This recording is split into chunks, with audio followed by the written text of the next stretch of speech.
Hello everyone, exam medicine channel में आप सभी का स्वागत है। बात करेंगे हम Allahabad high court RO ARO CA upcoming recruitment syllabus को लेकर। जैसा कि आप सबको पता है कि Allahabad high court RO ARO और सीए के जो रिक्रूटमेंट अभी तक होते आए हैं उसके सिलेबस सेम रहे हैं, लेकिन अब जो है एनटीए चूँकि परीक्षा नहीं कंडक्ट कराएगा तो हो सकता है सिलेबस में परिवर्तन हो। तो उस परिवर्तन को देखते हुए आपको क्या क्या चीज़ें पढ़नी है, कौन से सब्जेक्ट पढ़ने हैं, उसके बारे में कंप्लीट डिस्कशन किया जाएगा। कुछ अभ्यर्थी हैं जिन्होंने बोला था कि आप फिर से सिलेबस के बारे में बताएं। मैंने वैसे सिलेबस पहले बताया है, लेकिन 2025 के पहले जो रिक्रूटमेंट होते आए हैं उसके तहत ही चीज़ें आपको बताई गई थी। इसमें आपको महत्वपूर्ण इन्फॉर्मेशन दी जाएगी। जितने भी अभ्यर्थी इलाहाबाद हाई कोर्ट समीक्षा अधिकारी, सहायक समीक्षा अधिकारी की तैयारी कर रहे हैं, उन सभी लोगों के लिए महत्वपूर्ण होगी ये वीडियो। आइए समझते हैं चीज़ों को। सबसे पहला क्वेश्चन तो आप सबके में यही होता है कि रिक्रूटमेंट आएगा कब, जब आएगा तब हम पढ़ना शुरू करेंगे।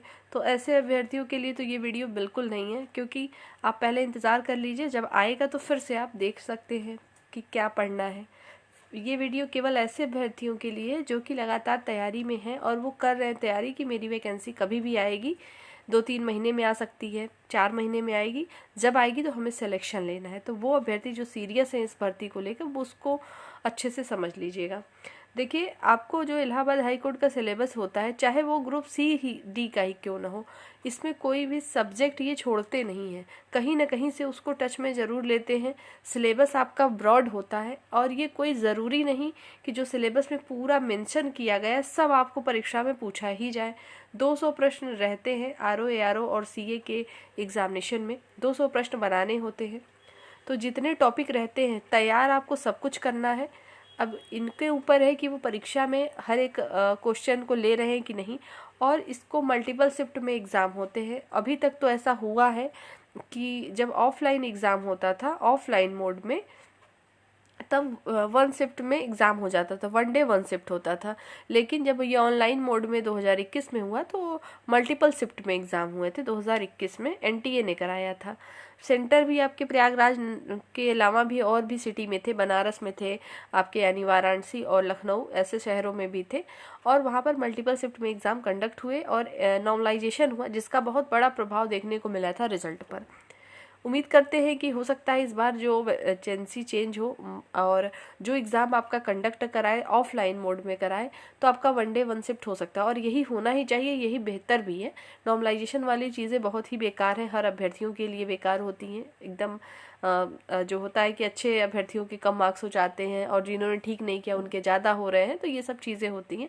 इसलिए यही होना चाहिए कि 1 डे 1 शिफ्ट हो तो बेहतर है। फिलहाल तो वो तो डिपेंड करेगा आने वाले टाइम पर भी कैसे हो रहे हैं एग्ज़ाम। आप प्रिपेयर रहेंगे अपने हर तरफ से कि किसी भी तरीके से एग्ज़ाम हो तो आप अच्छे से करें। तो बात करें इसके सिलेबस की, तो सिलेबस में देखिए ऐसा कोई भी सब्जेक्ट आपको नहीं है जो ना आए। जैसे समझिएगा ध्यान से आप सभी लोग, आपको पढ़ना क्या क्या है। पहली बात तो आपको पढ़नी है हिंदी, ठीक है। इंग्लिश पढ़नी है आपको, हिंदी हो गई, इंग्लिश हो गई, मैथ और रीजनिंग। अब यहाँ मैथ और रीजनिंग मैंने क्यों लिखा, मैथ भी आती है और रीजनिंग भी आती है। मैथ क्या और रीजनिंग का जो, जैसे जो रीजनिंग के भी प्रश्न आते हैं वो मैथमेटिक्स से लिए रहते हैं। जैसे आपके जो सीरीज वाले प्रश्न आते हैं, जैसे कुछ नंबरिंग दिए रहेंगे फिर ब्लैंक है उसमें क्या आएगा, या इस तरीके से रहती है ना नंबरिंग, जैसे यहाँ 2 है 4 है, यहाँ पे क्वेश्चन मार्क लगा, इस तरीके के भी प्रश्न पूछे जाते हैं। तो रीजनिंग और मैथ मिक्स अप रहते हैं, और इसका जो क्वेश्चन का पूछने का पैटर्न है वो थोड़ा अलग है। मतलब जैसे कि सभी सब्जेक्ट आएंगे, 200 प्रश्न रहते हैं अभी तक, और यही 200 प्रश्न तो रहेंगे आगे भी चल के। इसमें बदलाव में बदलाव मुझे लगता है हो सकता है नया हो, तो निगेटिव मार्किंग अभी तक नहीं होती थी, निगेटिव मार्किंग ऐड किए जा सकते हैं। इंग्लिश के क्वेश्चन ऊपर नीचे हो सकते हैं, जैसे मैंने बताया हिंदी करना है आपको, हिंदी में आपको 15 क्वेश्चन लगभग देखने को मिल सकते हैं, ठीक है। इसी तरीके से इंग्लिश में भी आप मान के चलिए 15 प्लस ही क्वेश्चन होंगे। पहले 50 आते थे जब ऑफलाइन पेपर होता था, 2021 में केवल 12 प्रश्न पूछे गए थे। लेकिन अब नया पैटर्न आएगा तो ये मान के चलिएगा आप कि 15 प्लस ही नंबर क्वेश्चन आपके इंग्लिश से पूछे जा सकते हैं, या हो सकता है इसकी संख्या और भी बढ़ा दी जाए, 20-25 या 30 क्वेश्चन आ जाए। इसका कोई क्राइटेरिया नहीं है, डिसाइड है, कभी भी नहीं डिसाइड रहा है कितना आएगा। बस ऑफलाइन जब होता था तब फिक्स था कि 50 प्रश्न, 200 में 50 प्रश्न केवल इंग्लिश के आते थे। अभी 21 में परिवर्तन किया गया था और अब आने वाले टाइम में क्या परिवर्तन होगा नहीं कहा जा सकता। इसलिए आप अभी ये मत देखिए कि आपको कितने क्वेश्चन वहाँ पूछे जाएंगे, आप यहाँ पर ये देखिए कि आपको पढ़ना कौन कौन सा सब्जेक्ट है और आप अच्छे से उसको तैयार करिए। और मैं यहाँ पे जो सब्जेक्ट बता रही हूँ इसमें से किसी को भी अगर आप सोचते हैं कि मेरा वीक है, मैं छोड़ दूँ, मैं नहीं पढ़ूंगा, तो हो जाएगा, नहीं हो पाएगा। इसमें मेरिट काफ़ी हाई जाती है, आप ग्रुप सी का लेवल देख ही रहे हो। तो पेपर ऐसा नहीं है बहुत इजी ही आ जाना है या बहुत कठिन ही आना है, लेकिन मेरिट हाई रहती है। इसमें काफ़ी लोग एग्ज़ाम देते हैं, जो PCS की परीक्षाएँ देते हैं वो भी इसमें बैठते हैं, तो जाहिर सी बात है कि कट ऑफ हाई जाती है। उसके बाद टाइपिंग में क्या होगा, अगर बाद में टाइपिंग हुई तो जब ऑनलाइन एग्ज़ाम हुआ था तो सेम डे पर ही टाइपिंग हुई थी, एग्ज़ाम के 10-15 मिनट बाद ही उसी दिन टाइपिंग हो गई थी। अब इस बार ऑफलाइन होगा तो टाइपिंग नहीं होगी सेम डे पे। अगर एक ही दिन में होता है एग्ज़ाम यानी ऑनलाइन एग्ज़ाम होगा तो टाइपिंग सेम डे पर हो जाएगी, तो उसके लिए भी तैयार रहेंगे आप। तो हिंदी हो गया आपका, इंग्लिश हो गया, ये पढ़ना है। मैथ और रीजनिंग को भी पढ़ना है। मैथ रीजनिंग ऐसा नहीं मैथ एडवांस मैथ पढ़े जा रहे हैं, अर्थमेटिक भी पूरा पढ़ लिया, ऐसा नहीं है। नॉर्मल जैसे मैथ में अर्थमेटिक के कुछ चैप्टर पढ़ेंगे आप। क्या क्या जैसे पढ़ सकते हैं मैथ में, आप परसेंटेज पढ़िए, प्रॉफिट लॉस पढ़िए, work and time, work and distance आपका, और जो है टाइम एंड डिस्टेंस वाला चैप्टर आपको कंप्लीट पढ़ लेना है। और जो है इसके अलावा आपको क्या क्या चीज़ें पढ़ लेनी है, और इसके अलावा आपको चीज़ें पढ़ लेनी है कि रीजनिंग के बाद आपको पढ़ना है। रीजनिंग आपका हो गया, मैथ हो गया, हिंदी, इंग्लिश, मैथ, रीजनिंग, और जीके में आइए। जीके जीएस जो आपका है ये ब्रॉड सिलेबस है। इसमें क्या क्या पढ़ना है आपको, हिस्ट्री में एंशिएंट, मेडिवल और मॉडर्न तीनों। उसके बाद आपको पॉलिटी पढ़नी है, और इन्वायरमेंट पे ध्यान रखेंगे, इन्वायरमेंट से क्वेश्चन पूछे जाते हैं। उसी प्रकार से आपके साइंस आएंगे। साइंस में आपका तीनों सब्जेक्ट आएगा, फिजिक्स आएगी, केमिस्ट्री आएगा, बायो आएगा। बायो पे विशेष ध्यान देंगे, बायोलॉजी से ज़्यादा प्रश्न पूछे जाते हैं, ठीक है। तो आपका हिस्ट्री, पॉलिटी, इकोनॉमिक्स आपका हो जाएगा, और इन्वायरमेंट हो गया आपका। साइंस में फिजिक्स, केमिस्ट्री और बायोलॉजी, ये सभी आपके पूछे जाते हैं। इसके अलावा क्या क्या और भी आता है, तो आपको यूपी जीके और कंप्यूटर से भी प्रश्न आपके बनते हैं। तो ये सारे सिलेबस हैं जो कि आपको पढ़ने होंगे। मैं फिर से कह रही हूँ, आपको ये नहीं सोचना है कि किससे प्रश्न कम आता है, किससे ज़्यादा आता है, अभी किसी को नहीं पता है।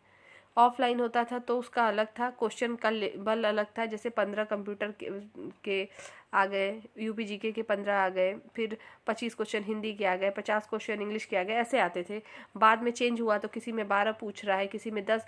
तो ये क्राइटेरिया नहीं पता, सब्जेक्ट पता है सबको कि क्या आता है, तो सब्जेक्ट पढ़िए। अब समस्या है पढ़ें कहाँ से, मटेरियल तो बहुत है। घटना चक्र से अगर आप पढ़ सकते हैं तो पढ़ लीजिए, उससे बेहतर है वो। और अभी आपके पास टाइम है, अभी विज्ञापन नहीं आया है, तब तक ही जितना पढ़ना है सिलेबस पूरा कर लीजिए।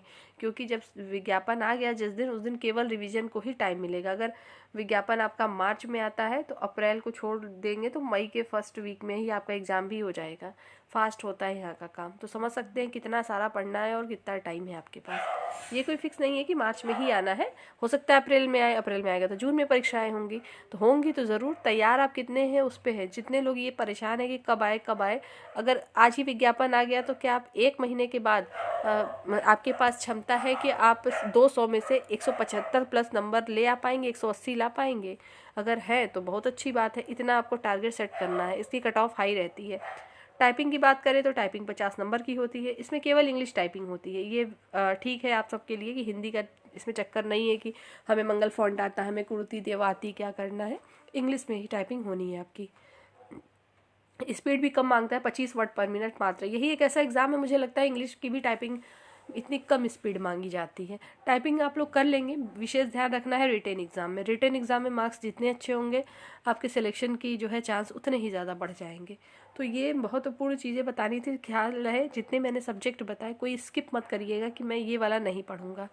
जो वीक है उस पर विशेष ध्यान देना शुरू करिए। ख़ासतौर से इंग्लिश पे भी ध्यान दीजिएगा, क्योंकि इंग्लिश के जो प्रश्न होते हैं अगर उन्होंने क्राइटेरिया चेंज करके 50 क्वेश्चन दे दिया तो दिक्कत हो जाती है हिंदी मीडियम के अभ्यर्थियों को। और इंग्लिश का भी ऐसा नहीं है आपको कि बहुत टफ आता है। इसमें कुछ चीज़ें ऐसी हैं, अगर किसी ने पढ़ लिया बढ़िया से तो उसको दिक्कत नहीं आती है। हम इंग्लिश के ओनली इंग्लिश के सिलेबस को अलग से डिस्कस करेंगे आपको एक वीडियो में कि इंग्लिश में आपको क्या ध्यान देना है। कुछ ऐसे चैप्टर्स हैं उसको अगर आप पढ़ लें तो आसानी से कर सकते हैं। उसमें इससे मतलब नहीं है कि आप हिंदी मीडियम के हो कि इंग्लिश मीडियम के हो, वो आप कर लेंगे। उसको मैं अलग से बताऊंगी कि कैसे पढ़ना है। बाकी आपको समझ में आया होगा कि आने वाले टाइम में जो आपकी वैकेंसी आ रही है आपको क्या क्या चीज़ें पढ़नी है। इसके अलावा कोई समस्या हो इस भर्ती से संबंधित तो आप पूछ सकते हैं। और मैं फिर से कह रही हूँ कि ऐसे अभ्यर्थी जो कि इंतज़ार कर रहे हैं विज्ञापन का उसके बाद पढ़ने का, उनके लिए ये जानकारी बिल्कुल नहीं थी, क्योंकि उनका तुरंत यही क्वेश्चन आता है कि बहुत दिन से तो सब लोग बता रहे हैं कि वैकेंसी आएगी, आ नहीं रहा। तो इंतज़ार ही करते रहिए। फिर बाकी जो सीरियस अभ्यर्थी हैं परीक्षा को लेकर वो तैयारी करें। सभी को बेस्ट ऑफ लक आपकी तैयारी के लिए, आपके सिलेक्शन के लिए। नेक्स्ट वीडियो में जल्द मिलेंगे। जय हिंद।